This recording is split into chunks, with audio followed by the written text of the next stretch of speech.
Capítulo 7. A quarta linguagem do amor. Formas de servir. Antes de nos despedirmos de Jim e Janice, reexaminemos a resposta dele à minha pergunta.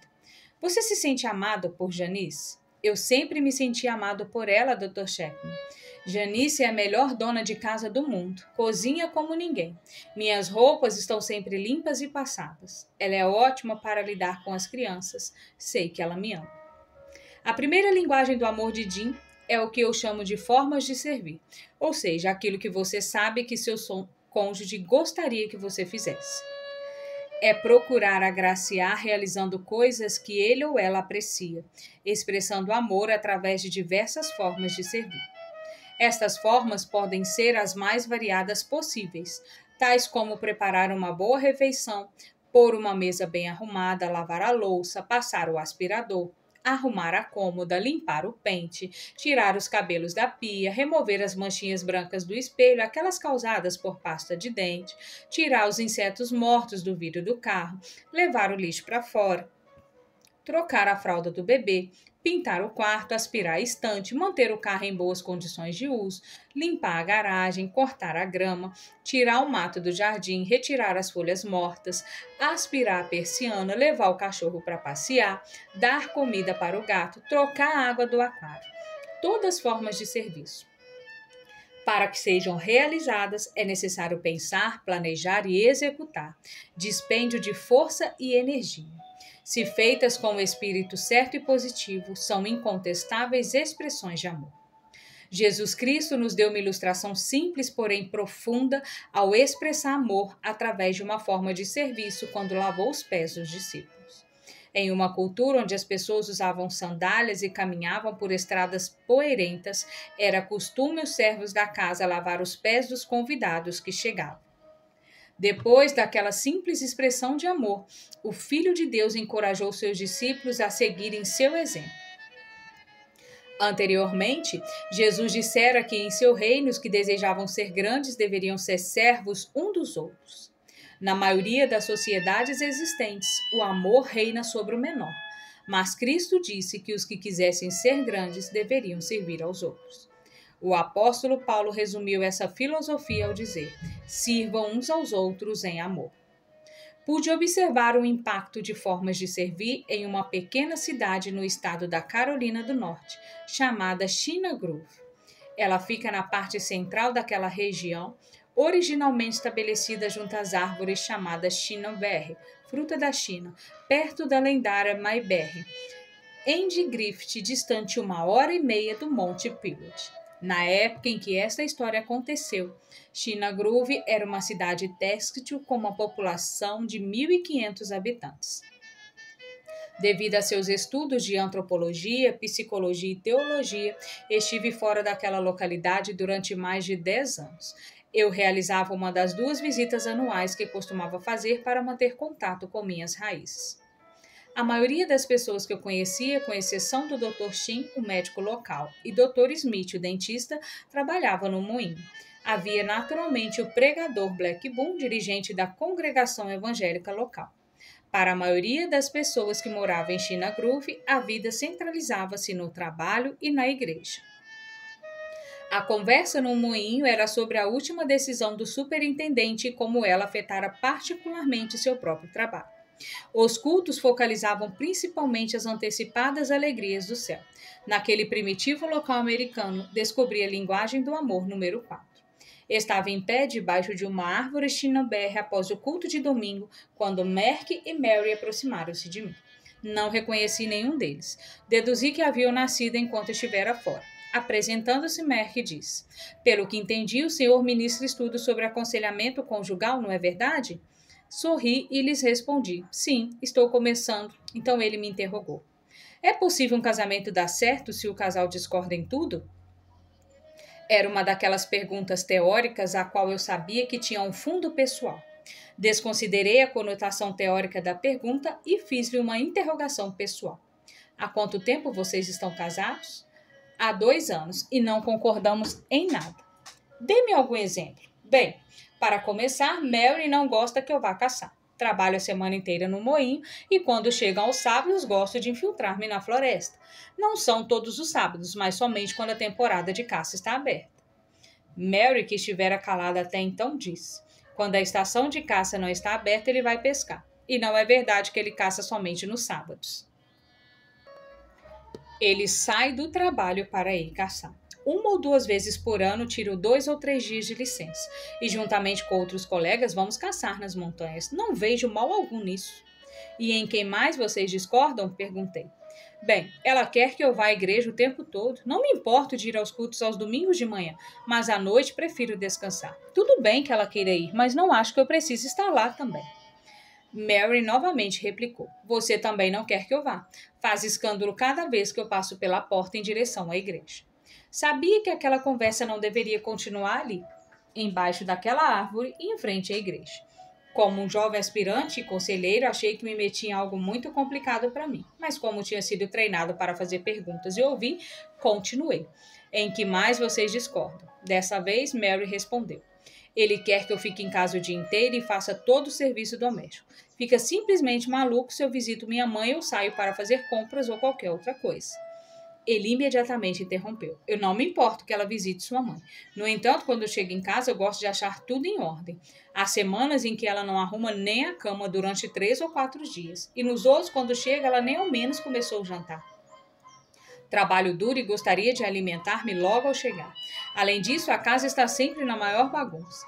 Há brinquedos do bebê espalhados por todo lugar. E ele está sempre sujo. Não gosto de sujeira. Acho que ela sentiria feliz se vivesse em um chiqueiro. Não somos ricos e moramos em uma pequena casa do moinho, mas pelo menos ela poderia ser limpa. Mary então perguntou: o que o senhor acha de ele me dar uma ajuda em casa? Ele age como se os esposos não precisassem jamais ajudar. Tudo o que ele quer é trabalhar e caçar. Espera que eu faça todo o resto. Por ele eu teria até que lavar o carro. Com o propósito de achar que seria melhor eu procurar alguma forma de ajudar e não de buscar mais problemas, perguntei a ele: Merck, quando namoravam, antes de se casarem, você já ia caçar todos os sábados? Na maioria deles, mas eu sempre chegava em casa a tempo de vê-la no sábado à noite. Ainda tinha oportunidade de lavar meu carro antes de encontrá-la. Eu não gostava de sair com minha caminhonete suja. Mary, quantos anos você tinha quando se casou? Eu perguntei. 18. Nós nos casamos assim que eu terminei o colegial. Merck formou-se 1 ano antes de mim e já trabalhava. No último ano do colegial, Merck via você constantemente? Sim, ele me visitava quase todas as noites. Chegava à tarde e muitas vezes ficava para jantar com toda a família. Costumava ajudar-me nas tarefas de casa e depois nos sentávamos e conversávamos até a hora do jantar. Mary, o que vocês dois faziam depois do jantar? Ela olhou em minha direção com um sorriso sem graça e disse: bem, o que os namorados costumam fazer. Mas se eu tivesse algum trabalho escolar, ele sempre me ajudava. Algumas vezes estudávamos horas juntos. Certa vez eu fui encarregada de montar um projeto de Natal para a classe que se formaria. Ele me ajudou todas as tardes durante 3 semanas. Ele foi sensacional. Mudei de marcha e engatei a terceira na área das discórdias. Merck, quando os dois namoravam, você costumava ir com Mary à igreja aos domingos à noite? Sim, eu ia. Se não fosse, não tinha como não vê-la no domingo à noite. O pai dela era super exigente. E como nunca reclamou disso? Mary acrescentou. De fato, ele parecia gostar de ir. Até nos ajudou na programação de Natal. Quando terminamos o primeiro projeto, começamos a preparar o palco para a peça natalina. Ficamos umas 2 semanas envolvidos naquilo. Ele é muito talentoso para pintar e montar cenários. Achei que começava a enxergar alguma luz no fim do túnel, mas temia que Merck e Mary não a vissem. Virei-me então para ela e perguntei: quando você namorava Merck, o que a convenceu de que ele a amava? O que fez com que ele fosse diferente dos outros rapazes que você conhecia? Foi a forma de como ele me ajudava a fazer as coisas. Ele tinha tanto entusiasmo em colaborar. Nenhum dos outros rapazes demonstrou esse tipo de interesse, mas parecia realmente natural em Merck. Ele chegava até me ajudar a lavar a louça quando ia jantar em minha casa. Ele era uma pessoa mais maravilhosa que eu já tinha conhecido.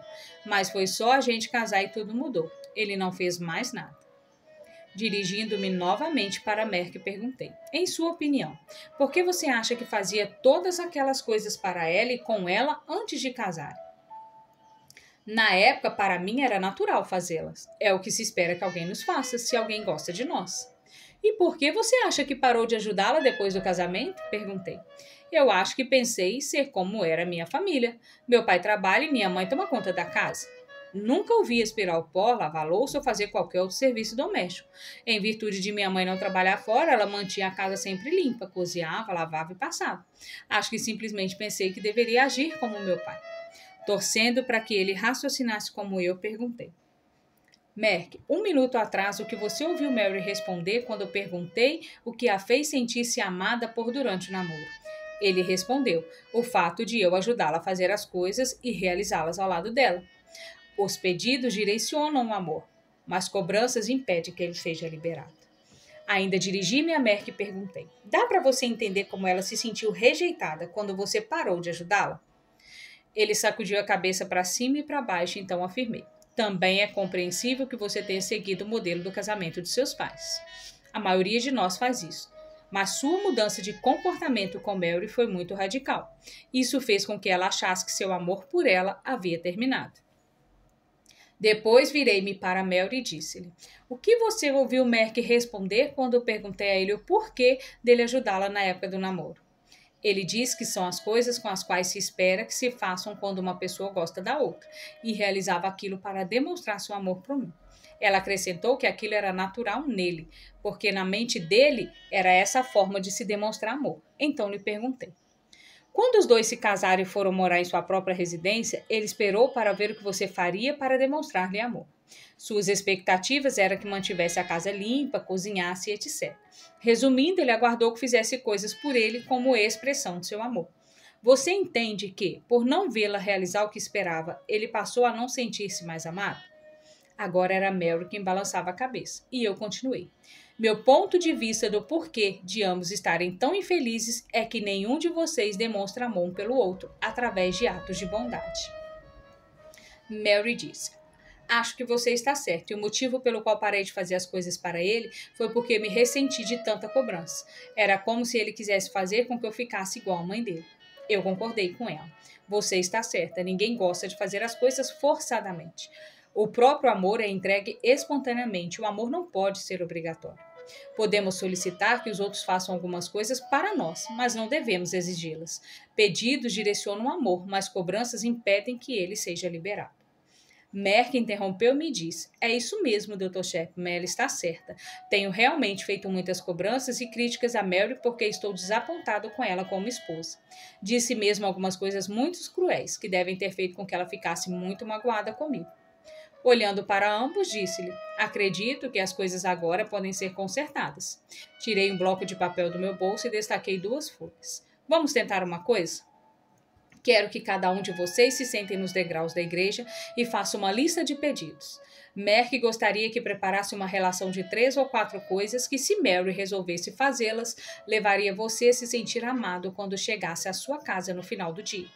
Se ter as camas arrumadas é muito importante, então coloque isso no papel. Virei-me para Mary e disse-lhe o mesmo. Mary, quero que você faça uma lista de 3 ou 4 coisas com as quais realmente gostaria que Merck a ajudasse. Atitudes que, se ele as praticasse, ajudariam você a acreditar que ele a ama. Aprecio muito as listas, elas nos forçam a pensar de forma concreta. Após 5 ou 6 minutos, eles me entregaram suas listas. A de Merck ficou assim. 1. Arrumar a cama diariamente. 2. Lavar o rosto do bebê quando eu estiver para chegar em casa. 3. Colocar seus sapatos na sapateira antes que eu chegue em casa. E 4. Tentar pelo menos começar o jantar antes de eu chegar, de forma que possamos nos alimentar 30 a 45 minutos após a minha chegada.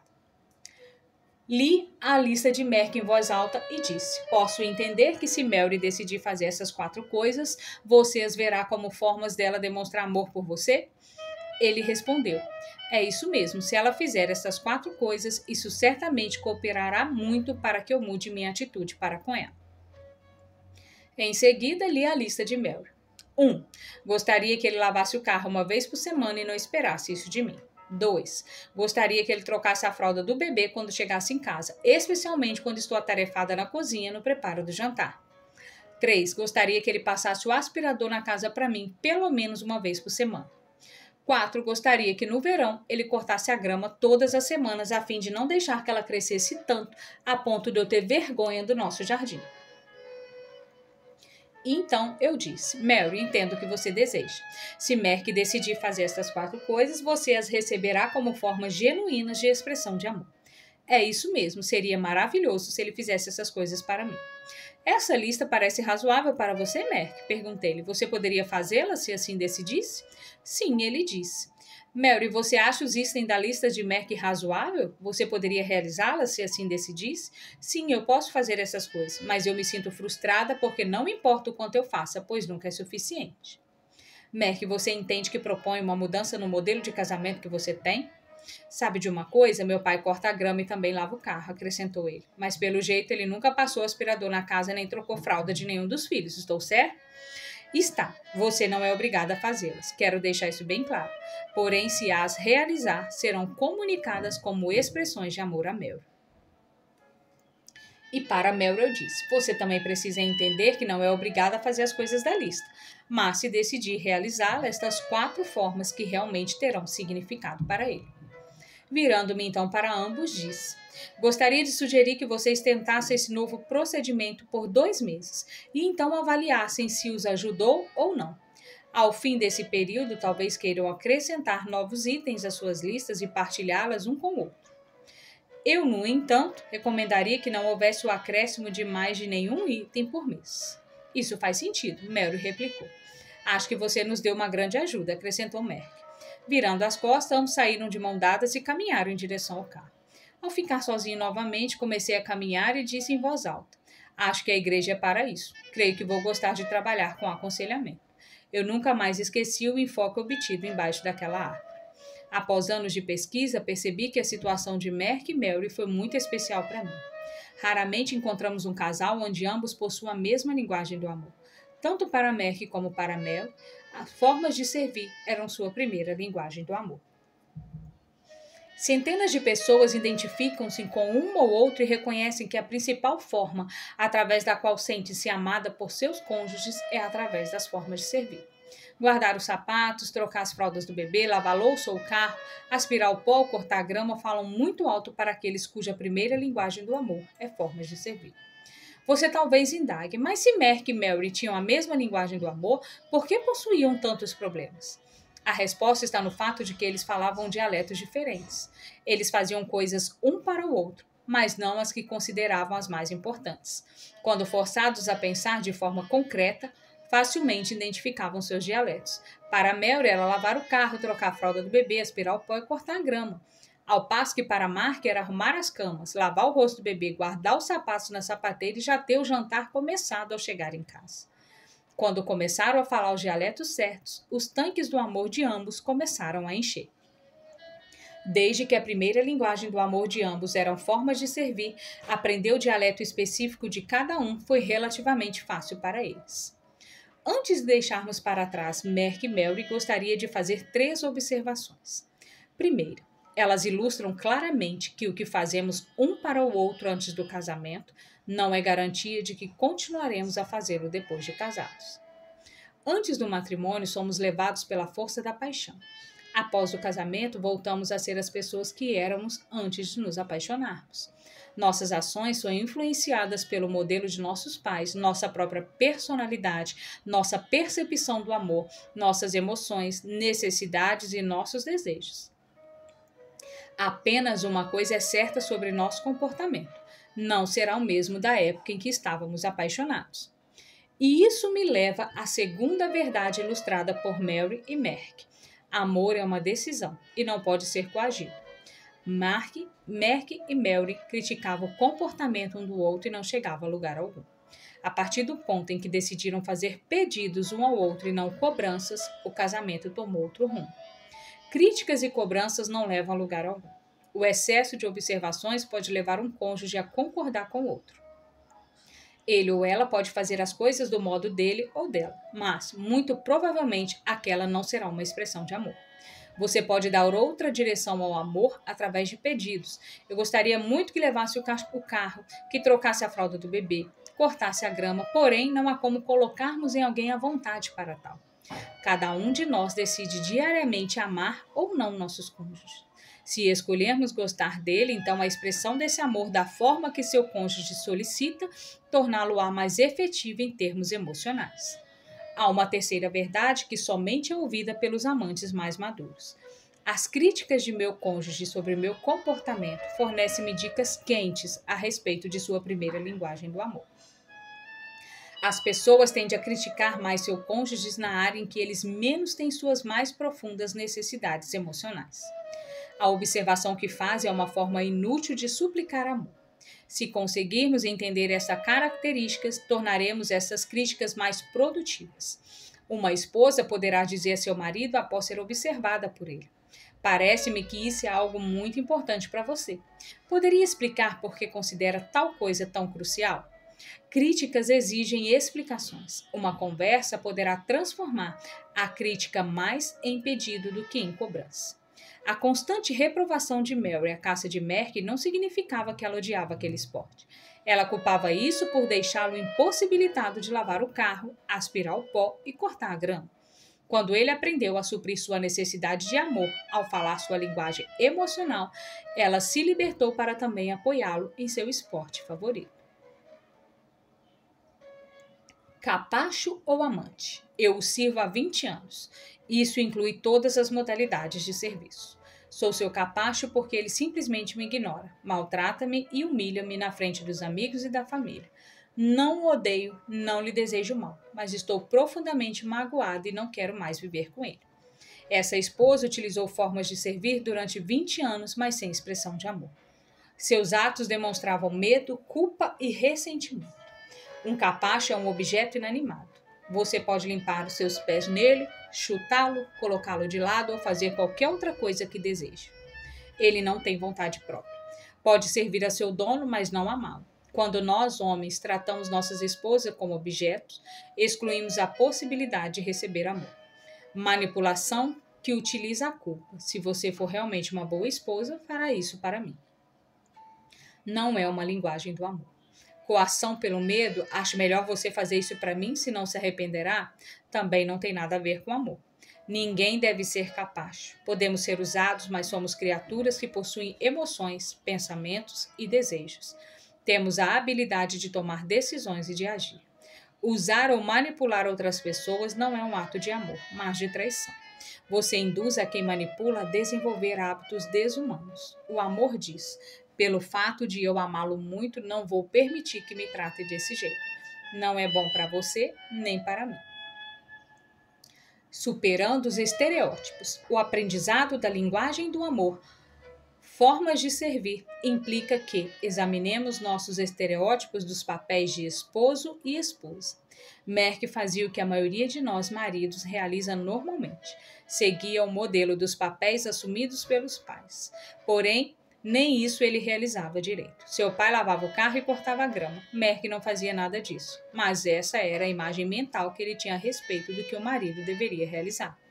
Não resta a menor dúvida de que ele não se via limpando a casa nem trocando as fraldas do bebê. Ainda bem que ele teve boa vontade em quebrar seu estereótipo ao perceber como essas coisas eram importantes para Mary. Isso será necessário para todos nós se a primeira linguagem do amor de nossos cônjuges solicitar algo que pareça inadequado ao nosso papel. Devido às mudanças sociológicas nos últimos 30 anos, não há mais um estereótipo comum dos papéis do esposo e da esposa na sociedade moderna. Isso não significa, contudo, que todos os estereótipos tenham desaparecido, mas que o número deles multiplicou. Antes da era da televisão, a imagem que as pessoas tinham de um esposo e de uma esposa e de que um devia ser de relacionamento era primeiramente influenciada pelos próprios pais. Com a invasão da televisão e com a proliferação da separação dos casais, o modelo desses papéis tornou-se grandemente influenciado por forças de fora do lar.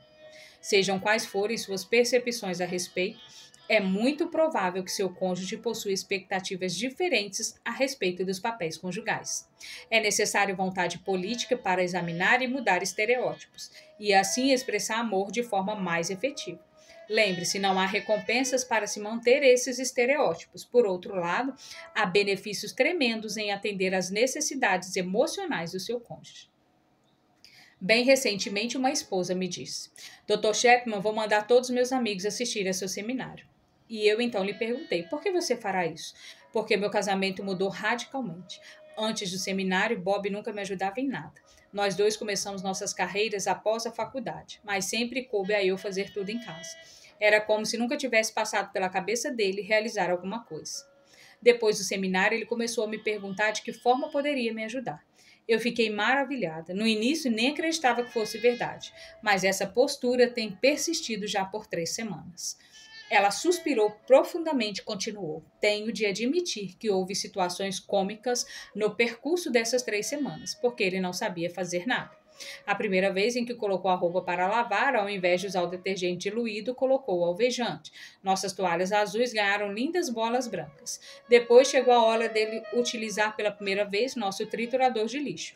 Pareceu estranho quando começou a sair espuma de sabão na pia ao lado. Nós paramos o processo e, depois de desligar a máquina, coloquei minha mão na abertura do aparelho. Tirei dali um quarto de um pedaço de sabão em barra que antes daquela aventura estava inteirinho.